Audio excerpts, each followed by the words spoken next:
Jagdish Pareek sir और doctor पवन Pareek sir, और संस्थानिक विंग के आप चेयरमैन भी है। और सर आप दो शब्द कहेंगे सर पूरे इंडिया के लिए। मैं तो आज उन 1100 अचीवरों को जिनका डीजीटी सम्मान भी हो रहा है, विवेकानंद पुरस्कार भी मिल रहे हैं, मानव मित्र सम्मान भी हो रहा है, मानव डॉक्टरेट की उपाधि से भी मिल रहे हैं, उन सब अचीवरों को जो करीब 1100 लोग 3 चरणों में आएंगे। प्रथम फेज में जो 300 लोग आ रहे हैं उनकी इस गुलाबी नगर की पावन धरती पे मैं उनका हृदय से अभिनंदन करता हूँ, स्वागत करता हूँ।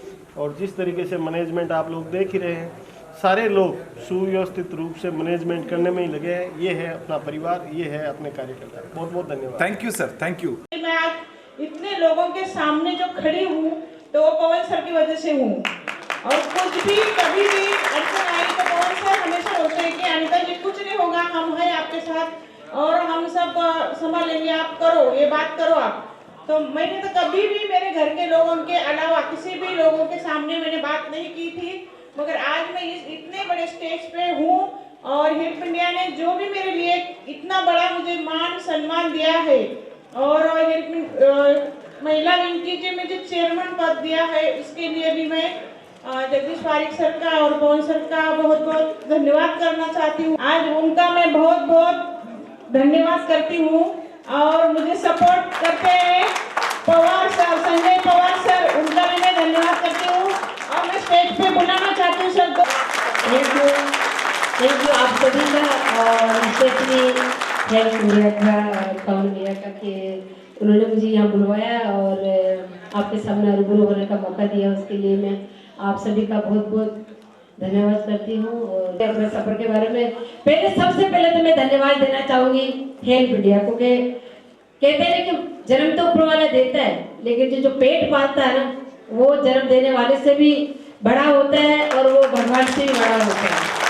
जन्म तो कोई नहीं दे देता, लेकिन अगर भूखे को अगर रोटी देते हैं ना, तो उस टाइम पे फिर नहीं तो जन्म देने वाला याद रहता नहीं, भगवान याद रहता है, वो याद रहता है जो रोटी देता है।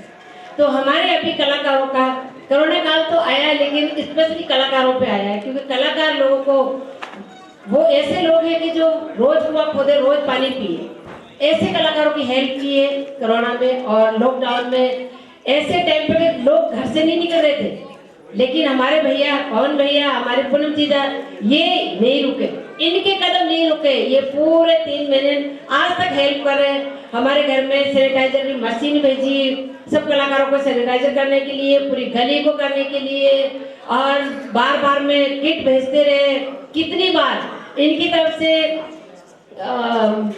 अजमेर, नसीराबाद, सामोद, चोमू और उधर हमारे भरतपुर की साइड में, अलवर की साइड में, कहूँ तो मैं पूरे राजस्थान में इनकी तरफ से किट गए, खाने के किट। जिस टाइम पे लोग भूखा मर रहे थे, जिस टाइम पे उनके पास में कोई हेल्प नहीं हो रही थी उनकी, मैंने सरकार से भी कहा, कितनी बार कहा, उन्होंने ये कहा कि हमने भेजा। मैंने कहा कितना भेजा है कि 5 किलो आटा भेजा है। मैंने कहा कौन सी तारीख को? 5 तारीख को। मैंने कहा आज तारीख कितनी है? सबके 20। तो मैंने कहा मैं 5 किलो आटा आपके घर भेजती हूँ, आप 15 दिन आप चला के बता दो मुझे 5 किलो आटा। लेकिन हमारे भैया ने और हेल्प इंडिया ने हमारे हर हफ्ते कलाकारों के लिए राशन पानी भेजना है, उनके लिए पूरे मास्क का और पूरे सैनिटाइजर का, जितनी हम लोगों को जरूरत थी, स्पेशल प्रॉब्लम की कोई भी दवाएं, बहुत सारे हेल्प की है। लड़कियों की, औरतों की, जो भी कोई एक हेल्प वाली जो होती है, सारे सामान वो इन्होंने भेजा। यहाँ से लेके मिर्ची से लेके और मतलब जो भी होती है सारा सामान भेजा है इन्होंने। तो मैं इनकी बहुत बहुत आभारी हूँ कि ऐसे टाइम पे हमारा साथ दिया और कलाकारों को एक जीने का सहारा दिया। मैं हेल्प इंडिया परिवार सामाजिक उद्देश्यों के साथ साथ में संभवतः देश का ऐसा पहला प्रकल्प है, क्योंकि सेवा का और अर्थ का कोई संबंध नहीं होता। नॉर्मली मानते हैं सेवा करने के लिए अर्थ चाहिए, लेकिन सेवा के माध्यम से हम सेवा करते करते भी अर्थ अर्जन कैसे कर सकते हैं। यूं भी कह सकते हैं कि धर्म और कर्म दोनों का सामंजस्य बिठा करके कैसे एक व्यक्ति के जीवन को समग्र बनाया जाए, इस बात की संकल्पना को साकार करने के रूप में हेल्प इंडिया परिवार की स्थापना हुई। अनेकों सामाजिक संगठनों में कार्यरत, बड़े बड़े देश के सैकड़ों सामाजिक संगठनों में अपनी भूमिका का निर्वहन करने वाले और हमारे हेल्प इंडिया परिवार के महामंत्री मैं डॉक्टर पवन जी पारिक को पूरे सम्मान के साथ आमंत्रित करता हूं, वे आए और हमारी संस्था का प्रतिवेदन हम सबके सम्मुख रखें। जोरदार तालियों के साथ में स्वागत डॉक्टर पवन जी पारिक। धन्यवाद विष्णु जी, बड़ा गौरवशाली आप लोगों के साथ में पल था। हम लोगों ने अनेकों पुरस्कार, अनेकों सम्मान समारोह और जो अपने परिवार के लोगों ने जो अचीवमेंट किया, इन 3 दिनों के भीतर जिस तरीके से अनुशासित होके और जिस तरीके से इस कार्यक्रम को, एक ट्रेनिंग को, न्यूरो साइंस ट्रेनिंग को आप लोगों ने जो सफल बनाया, उसके लिए सबसे पहले आपका हृदय से आभारी हूँ। माननीय राज्यपाल जी, आपने जब हमारा विजन सुना, विजन देखा, विजन को समझा और सिर पे हाथ फेरते हुए कहा कि यदि ऐसा राष्ट्र में विजन हो जाए कि हम लोग इस तरीके से मदद कर सके, इस तरीके से रोजगार दे सके, इस तरीके से प्रकल्प यदि चला सके, तो मैंने उनसे आग्रह किया कि ये दायित्व आपको लेना होगा और उन्होंने सहर्ष स्वीकार करते हुए हम लोगों को आशीर्वाद दिया। आपका भी इस मंच पे अभिनंदन। आदरणीय न्यायमूर्ति जी, आदरणीय शशि जी, सामने विराजित अंजू जी, जय सिंह जी बघासरा जी, हमारे राष्ट्रीय उपाध्यक्ष जी सागरमल जी राठी, बलवीर जी, संभाजी इंदौरे, जगदीश जी माने और एक्टिव, सबसे बड़ा चीज जो इस चीज में सबसे बड़ा मैं सहयोगी मानता हूं इस संगठन को खड़ा करने में, एक वो सशक्त महिला शक्ति जिन्होंने इस संगठन को हाथ में लेते ही अपने कार्य को परिणत किया। आदरणीय अनीता जी कोहक, रेणु कर्णवाल जी, पारुल जी गौतम और सामने बैठे प्रियंका जी माने, श्वेता जी, जिन्होंने जो भी कार्य हाथ में इस संगठन ने दिया, आपने बढ़ चढ़ के उसमें हिस्सा लिया और इस कार्य को अंजाम दिया। आज इस मंच से मैं प्रतिवेदन से पूर्व मेरे जितने सहयोगी इस मुख्यालय परिसर में हैं, उन सबका कल भव्य सम्मान हुआ, लेकिन उन्होंने जिस तरीके की इस व्यवस्थाओं को देखा, उनका मैं भी हृदय से आभारी हूं। अब मैं यदि प्रतिवेदन की ओर चलूं तो दोस्तों, विष्णु जी ने एक बात बोला था कि संगठनों में मुझे कम से कम, मुझे पता नहीं है, 50-60 संगठन हो गए और 25 साल की एक यात्रा मेरी पूरी हो चुकी है सामाजिक संगठनों में। लेकिन हमारे पास में कोई ऐसी लिस्ट नहीं होती है कि भाई संगठन में ये लोग अच्छे होते हैं, ये लोग ऐसे काम करेंगे, इनका ये रुचि होता है। लेकिन मैं बड़े गर्व से के साथ कह सकता हूं कि पिछले 10 साल 12 साल में जिन संगठनों में मैंने बढ़ चढ़ के काम किया, उन संगठनों में भी वो सदस्यता और वो लोग नहीं मिल पाए जो 1 साल के भीतर मुझे हेल्प इंडिया में मिला। मैं आप लोगों को बड़े अदब से कह रहा हूं, बड़े गर्व के साथ ये कह रहा हूं कि 1 साल के भीतर डॉक्टर जगदीश सिंह पारिक ने जिस परिकल्पना का लेकर इस संगठन की स्थापना की, जिस सोच को लेकर वो आगे बढ़े, शिक्षा विंग के बारे में उन्होंने बोला, आप सब लोगों ने बड़े गौर से सुना। शिक्षा, स्वास्थ्य, रोजगार, जितने हमारे प्रकल्प हैं, उनको आगे लेके चलने में जिस तरीके से आप लोगों ने मेहनत की है, मैं एक एक व्यक्ति का यदि नाम लूं कि उनके समर्पण का क्या भाव है, तो शायद मंच पे समय बहुत कम पड़ेगा। मैं संगठन के प्रतिवेदन से पूर्व शिक्षा विंग के 2 और व्यक्तित्व है, डॉक्टर सुदर्शन राव जी और आदरणीय चंद्रशेखर जी शिरमाली जी को याद करना चाहूंगा कि उन्होंने ट्रेनिंग के बल पे खूब मेहनत करते हुए इस संगठन को खूब आगे बढ़ाया और ट्रेनिंग में जिस तरीके से मदद शशिकांत जी जैन साहब और पंकज जी वर्मा ने की, वो भी सैल्यूट करने लायक है। अब मैं प्रतिवेदन की तरफ यदि बढ़ूं तो आज बहुत कम समय हुआ, 1-1.5 साल के सफर में कोई इतना बड़ा संगठन इतना बड़ा रूप नहीं ले सकता। और हमने जब इन ट्रेनिंगों के बल पे, एक ट्रेनिंग कैसे दी जाती है उसका नमूना जब पेश किया, उस नमूने में बहुत छोटी छोटी चीजें थी। एक सरकार होती है, वो सरकार तुरंत अपने दंड बल पे ये कह सकती है 20 ट्रक आप मास्क लाओ और यहाँ वितरण करवा दो। लेकिन मैं कहता हूं कि सरकारों की व्यवस्था यहाँ जो फेल थी, वो हेल्प इंडिया की बढ़ चढ़ के थी। 144 शहरों में हम लोगों का कारवा बढ़ता गया और 144 शहरों के भीतर हमारी सामाजिक गतिविधियां हुई। कोविड कार्यकाल में आप लोगों ने जिस दमखम से ये बताया, घर में 10 कपड़े पड़े थे, उनको पहले दिन धुलाया गया ट्रेनिंग देके, और अगले दिन 20-20 मास्क का लक्ष्य दिए गए। और मैं सैल्यूट करता हूं मातृशक्ति को, मशीनें लेके बैठी और 8 लाख से ऊपर मास्क वितरण प्रशासन को हम लोगों ने दी। दूसरा, सूखे राशन की बात मैं करूं कि सूखा राशन किसे कहते हैं, हमारे पास हमें पता नहीं था संसाधन क्या है, लेकिन जितने हमारे पास में कॉल आए कि हमको यहाँ पे राशन चाहिए, मैं इस ईश्वरीय शक्ति का धन्यवाद मानता हूं कि हमारे सकारात्मक भाव ने उसने ऐसा साथ दिया कि हमारे पास में इतनी शक्ति नहीं थी, लेकिन प्रतिदिन 14,600 लोग दिल्ली में प्रतिदिन भोजन 4 माह तक करते रहे इस हेल्प इंडिया के बैनर पर। मुंबई में जिन लोगों ने जो सहायता मांगी, और 2 व्यक्तित्व को मैं याद करना चाहूंगा एक कार्यकर्ता के रूप में, अमीन अली नागौरी जी, RS नाथाऊ जी। आपको इस मंच से मैं सैल्यूट करता हूं कि जिन्होंने एक जिम्मा लिया कि हम प्रत्येक पुलिस चौकी को और प्रत्येक थाने को सैनिटाइज करेंगे, और उन्होंने एक ऐसा मिशन चलाया कि प्रत्येक पुलिस थाना, प्रत्येक पुलिस चौकी और जहां पे भी पुलिस वाले खड़े हैं उनको सैनिटाइज मशीन देना, उनको सैनिटाइज उपलब्ध कराना और खुद जाके वहां पे करके आना। एक दिन घर पे रुकना नहीं और 24 घंटे के लिए उपलब्ध रहना। आप इन दोनों व्यक्तियों को इस मंच से सैल्यूट करता हूं कि आपने हम लोगों को बहुत कुछ सुधारा।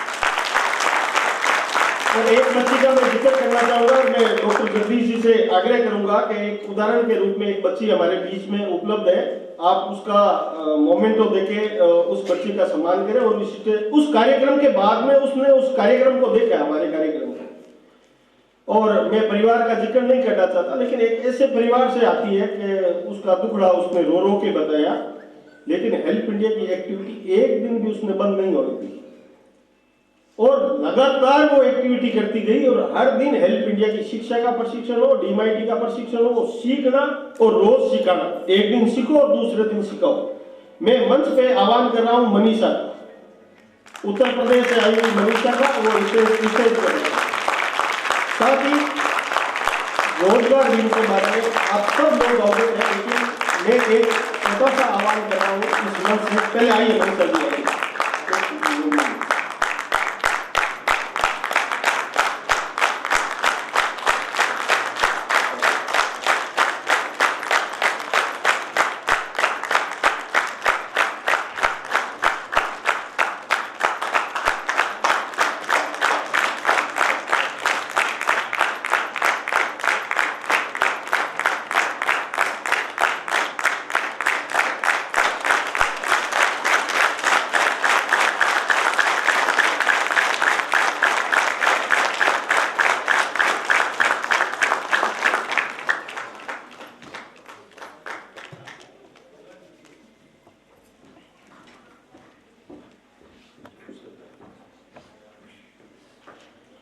अपना जिक्र चल रहा था आत्मनिर्भर भारत की मुहिम को।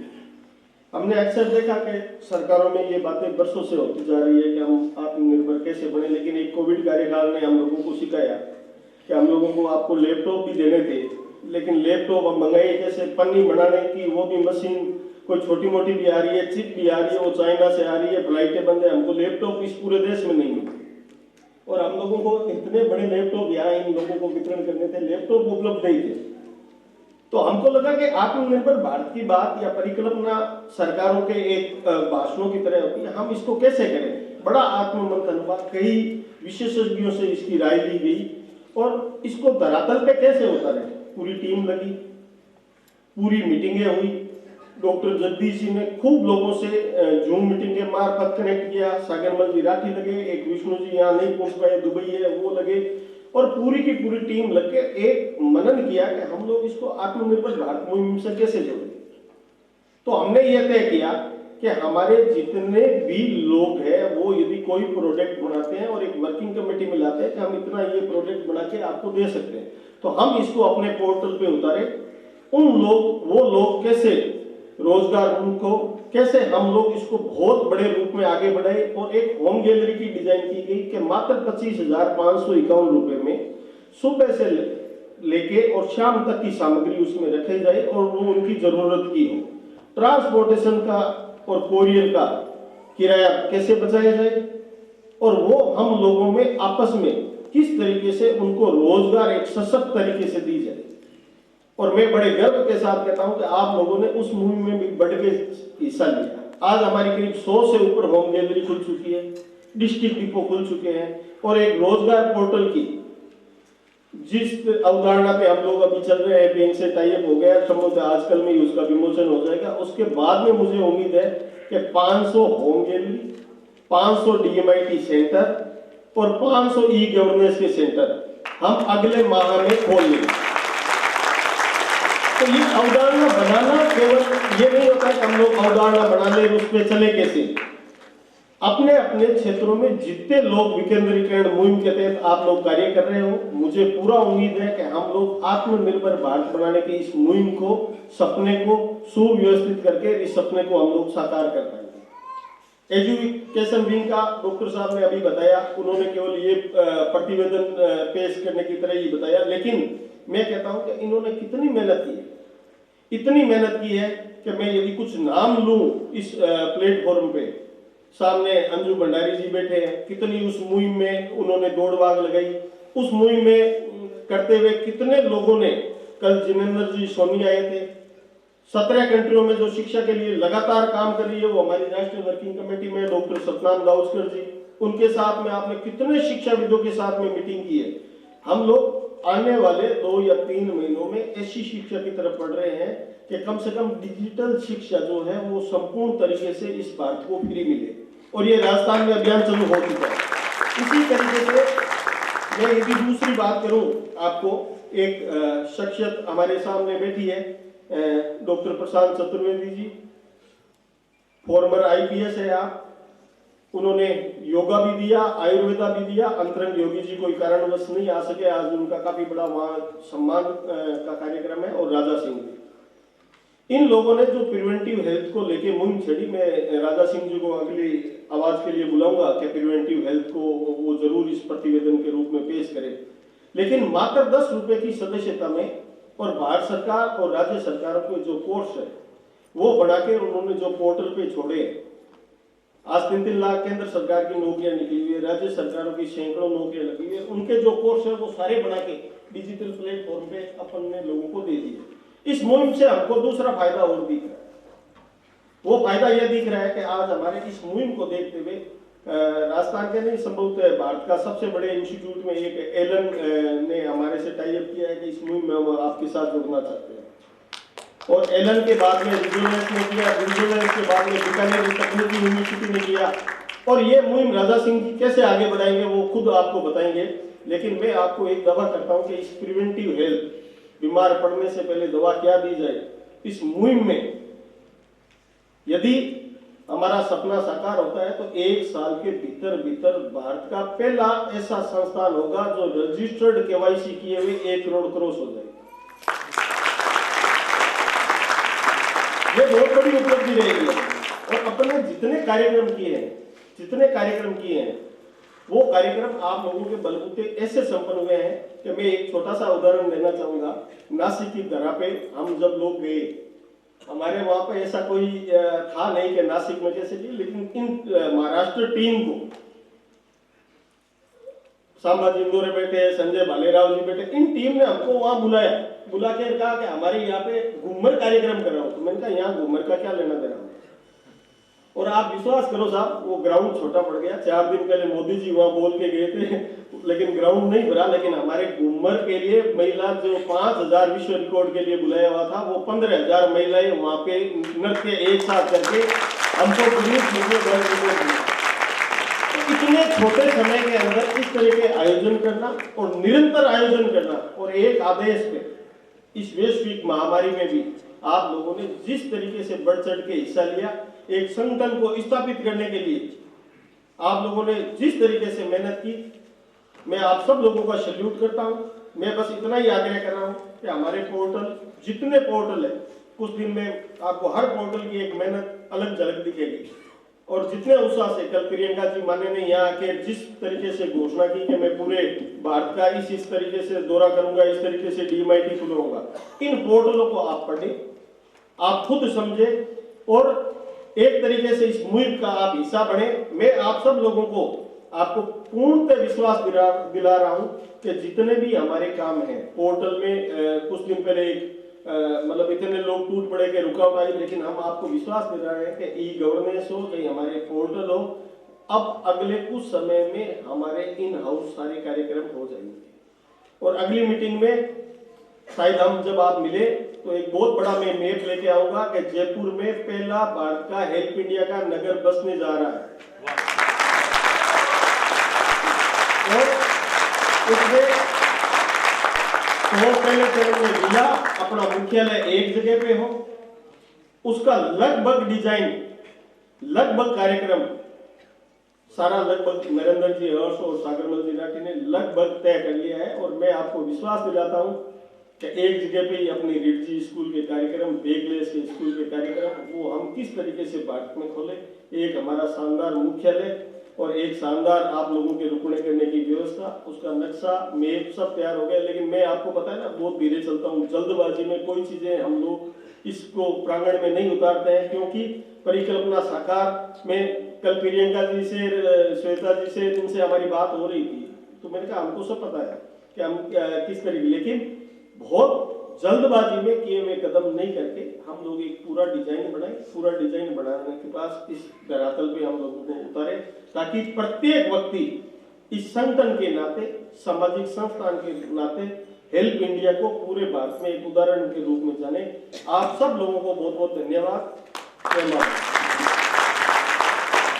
बहुत बहुत धन्यवाद। वास्तव में इस प्रतियोगिता में हम सब के समक्ष एक बड़ा चित्र रखा है, और दोस्तों ये बड़ा चित्र भी है, उसके साथ साथ में बड़ी जवाबदेही भी है, क्योंकि जिन सपनों की बात पवन जी ने यहाँ से की है, हम सब लोग आज जिनके सम्मुख बैठे हैं, यूं तो उनके सम्मुख बैठना ही सौभाग्य का क्षण है, लेकिन यदि इनके सम्मुख हमारे कुछ हमने संकल्प व्यक्त किए हैं तो वो संकल्पों को पूर्णाहुति तक लेकर जाना है अब हमारी जिम्मेदारी है, जवाबदेही है। ऐसा हम नहीं कर पाएंगे तो बड़ी दिक्कत होगी। इसलिए आज यहां से जब आप अपने घर जाएं तो पूरी जवाबदेही को लेकर के बहुत गंभीरता के साथ में अपने सामाजिक जीवन को बनाएं, क्योंकि उसी से राष्ट्र सक्षम बनेगा, उसी से सबल बनेगा। अब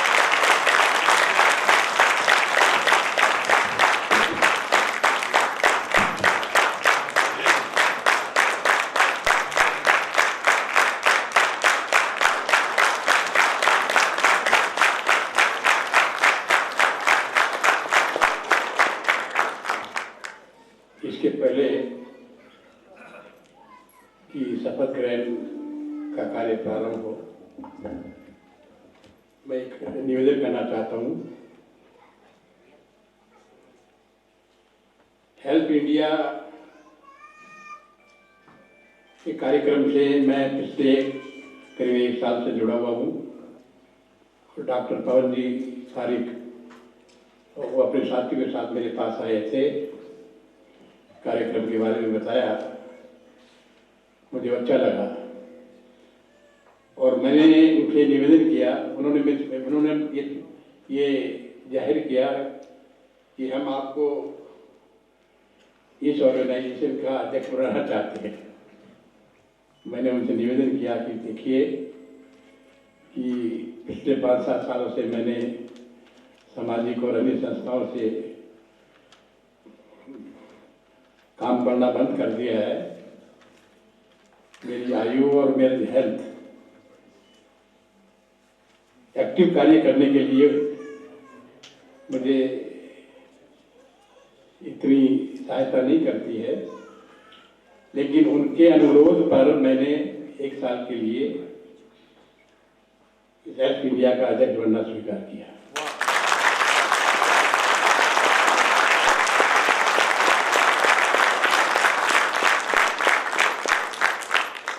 जो कार्यक्रम के बारे में उन्होंने मुझे बताया है, और आज इतने लोगों की उपस्थिति देखकर मुझे आश्चर्य भी हो रहा है, मुझे खुशी भी हो रही है।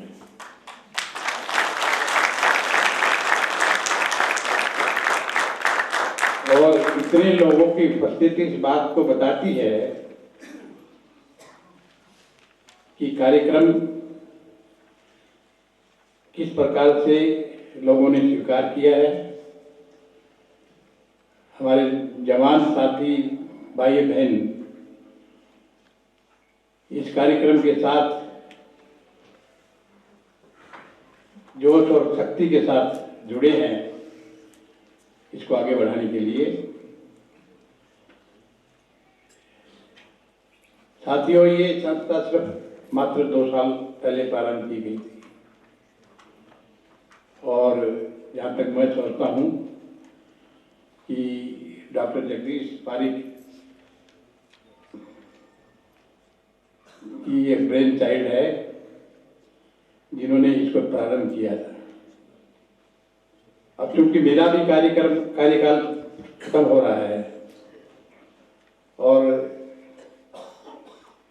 मेरी आयु और हेल्थ को देखते हुए मैं ये आपको विश्वास दिलाता हूँ कि मैं इस संस्था के साथ हमेशा जुड़ा रहूंगा जब तक जिंदा रहूंगा।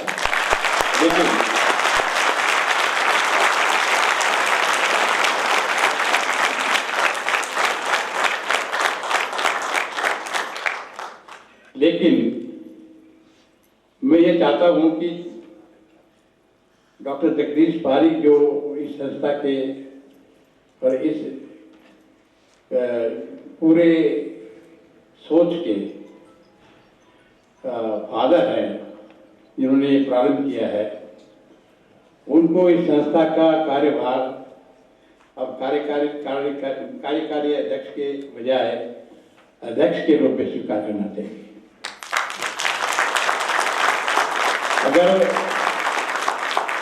अगर आप सब लोगों की सहमति हो और आप सब लोग चाहते हैं कि डॉक्टर जगदीश पारिक इस ऑर्गेनाइजेशन के अध्यक्ष बनने चाहिए, तो आप अपना हाथ ऊंचा करिए और मैं डॉक्टर जगदीश पारिक से निवेदन करूंगा कि आप कार्यकारी अध्यक्ष की नहीं बल्कि अध्यक्ष के रूप में आज ये शपथ ग्रहण हमारे सबके समक्ष लीजिए।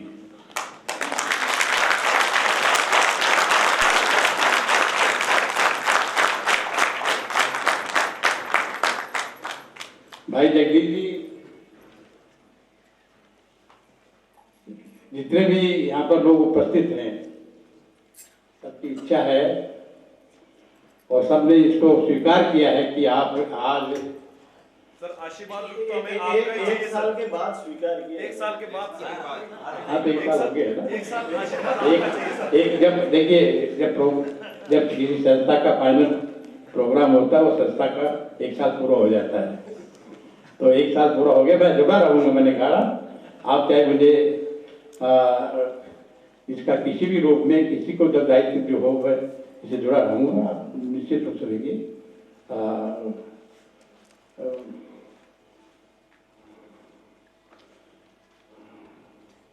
तो जगदीश जी, मैं सोचता हूँ कि आपको एक स्वीकार है।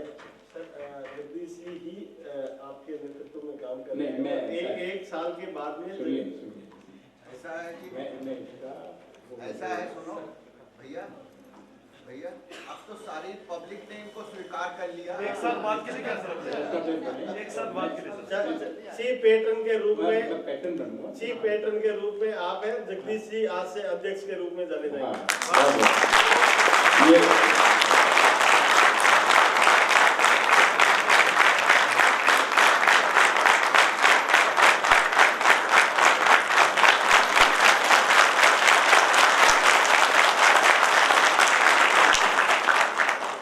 डॉक्टर पवन जी ने इसको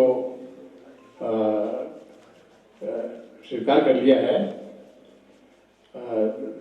इसलिए मुझे कोई आपत्ति नहीं है कि मैं पैटर्न के रूप में कार्य करूं और मुझे बड़ी खुशी होगी। अब मैं डॉक्टर पवन जी पारिक को हेल्प इंडिया परिवार के राष्ट्रीय महामंत्री के रूप में शपथ लेने के लिए यहाँ पर आमंत्रित करता हूँ। आप पधारें और शपथ ग्रहण करें।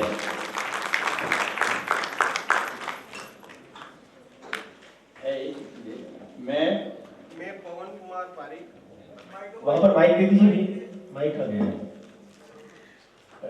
अध्यक्ष बन गए ना।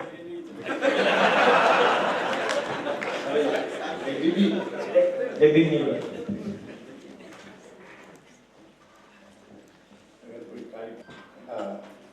मैं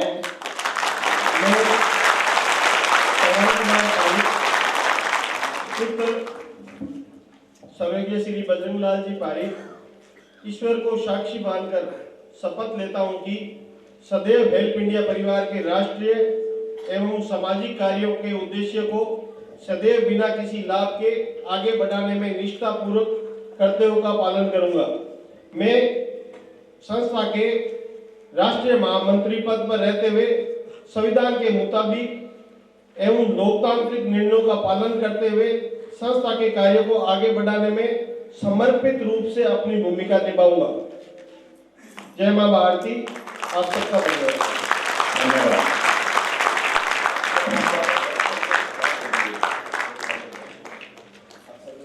होगी जो आज यहाँ पर ये मानद उपाधि लेते समय हो रही है। आपने जो उपाधि का चोगा पहना है ये महत्व शिक्षा का है। इसलिए कहा जाता है कि शिक्षा को किसी मूल्य से आंका नहीं जा सकता। हमें मनुष्यत्व का उदय जो करती है वो शिक्षा है। हमें वास्तव में इंसान बनाने का नाम शिक्षा है। और दोस्तों, आपको ये जो मानद उपाधि मिल रही है आपके कार्यों के लिए है, लेकिन आप इसको विराम न मान लें। ये एक आरंभ है। यहां से आपकी जवाबदेहिता, जिम्मेदारी अपने क्षेत्र में कार्य करने की ओर बढ़ जाती है, क्योंकि इसके मान को बनाए रखना बहुत आवश्यक होगा। बहुत जिम्मेदारी से आपको ये आज मानद उपाधि यहाँ से प्रदान की जा रही है, और वो भी आपका सौभाग्य है कि जिनकी उपस्थिति में आप ले रहे हैं वो, चूंकि ये कार्यक्रम बहुत गरिमामय ढंग से प्रारंभ हुआ, लेकिन संगीत हमारे मध्य हो, थोड़े से आनंद के पल भी हम लोग जिए। आज सबको आपको उपाधियां मिलने वाली हैं। मैं आपको बहुत बहुत शुभकामनाएं प्रेषित करता हूं। कामना करता हूं कि यहां से आपके जीवन में एक नया मोड़ आएगा। हेल्प इंडिया परिवार ने घूमर को लेकर के पूरे भारत में एक अलग जगाई, और घूमर कोई नृत्य मात्र नहीं है। ये राजस्थान की आन बान शान संस्कृति, महिला अस्तित्व और महिला अस्मिता का प्रतीक भी है। आप सबको पता होगा कि जब मां पद्मावती को ये लगा कि उनका अस्तित्व, उनकी अस्मिता संकट में है, तो स्वयं को उन्होंने बलिवेदी पर आहूत कर दिया, लेकिन आक्रांता उनको स्पर्श ना कर सके। ये जो इतना बड़ा साहस है, ये हमारी संस्कृति हमें देती है। उसी संस्कृति का प्रतिबिंब एक घूमर नृत्य यहाँ पर आयोजित होने वाला है। हेल्प इंडिया परिवार ने पिछले वर्ष 5000 महिलाओं की भौतिक उपस्थिति से नासिक में उस कार्यक्रम को संपन्न किया था। मैं भी उस कार्यक्रम में उपस्थित था, और अब की बार इस कार्यक्रम को वर्चुअली करने का प्रयास है। लगभग 21,000 महिलाएं इस कार्यक्रम की प्रतिभागी बने। उसी घूमर की ब्रांड एम्बेसडर यहाँ पर आई हुई है, उर्मी जी, सोनम जी।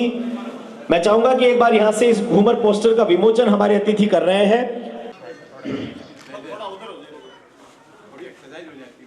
अरे वाह, देखिए, मैंने जब कहा कि आपको परेशानी हो रही है, तो हमारे संरक्षक टिबरेवाल जी ने कहा कि एक्सरसाइज हो जाती है। भैया, इसमें कौन सी परेशानी वाली बात है? चीजों को कितना आसान बनाया जा सकता है, ये हमको यहाँ से सीखने को मिलता है। ये आज के इस भव्य और गौरवशाली फंक्शन के हमारे बीच में विराजमान संयुक्त मंत्री डॉक्टर पवन पारिक और सभी पदाधिकारीगण, आज जिन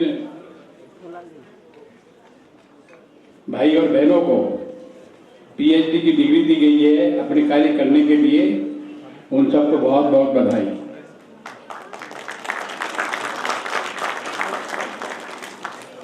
मैं पूरे अदब और सम्मान के साथ उनको आमंत्रण देता हूं कि वे पधारें और अपने मुखारबिंद से हम सबका मार्गदर्शन करें।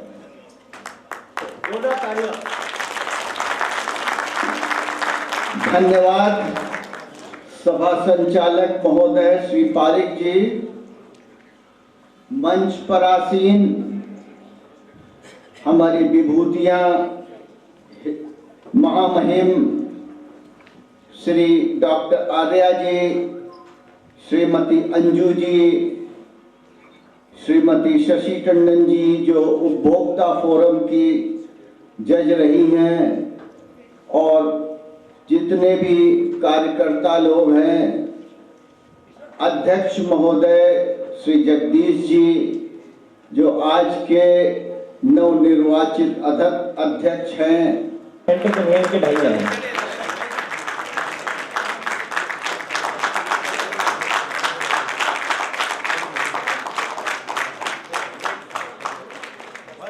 भाभी जी बैठे, भाभी जी पवन भाई साहब से भी सुंदर फोटो बना दी है। अब बेडरूम में आप इसी को रखें क्योंकि भाई साहब तो उपलब्ध होते नहीं है, ये तो आज यहाँ और कल वहाँ